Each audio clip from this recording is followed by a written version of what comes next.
Hey guys, welcome back to the WODdoc Project 365, episode 945. Guys, if you're following along on YouTube, please jump on over to WODdoc.com. Check out all of our full-length videos. That's where we house them. Also, we have a Q&A section. We'd love to have you ask a question or join into an ongoing conversation. Tonight what we're doing is challenging a thought process. And that thought process is that more is better. So many of us go about mashing and smashing tissue.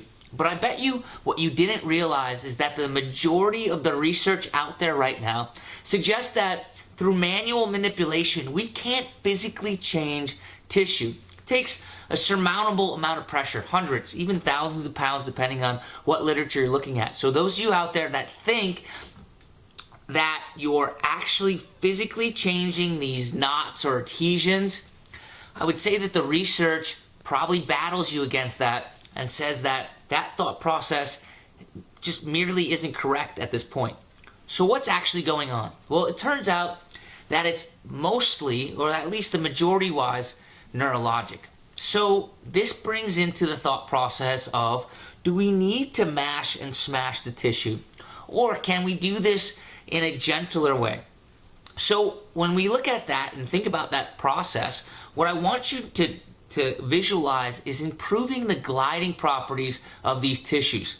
If we think about something like the leg, it's compartmentalized by the surrounding tissue, right? The skin that envelops it, but there's many different muscles within the lower portion and the upper portion of the leg. And when I move my foot by flexing and extending, or I move my knee by flexing and extending, turning in any direction, these ropes, if you think about them, have to slide past each other. And it actually is the inability or the reduction of that ability to slide that causes some of these pain syndromes to start.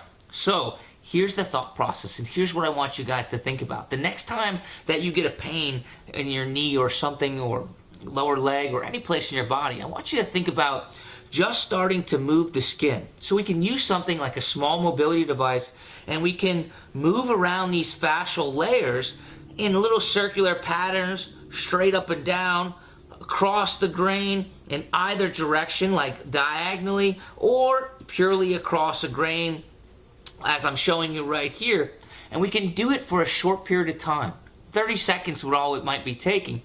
And using that technique, testing and retesting to see if you get similar results as the previously used mashing and smashing. Now, I'm not telling everybody to go out there and not roll and not use mobility devices, but what I'm trying to make you guys understand and realize is, do we have to do it as hard as we were doing it in the past? Or should our mindset start to jive with the current literature? Guys, if you have any questions or comments, please post them below. And as always, we are optimizing function to optimize performance.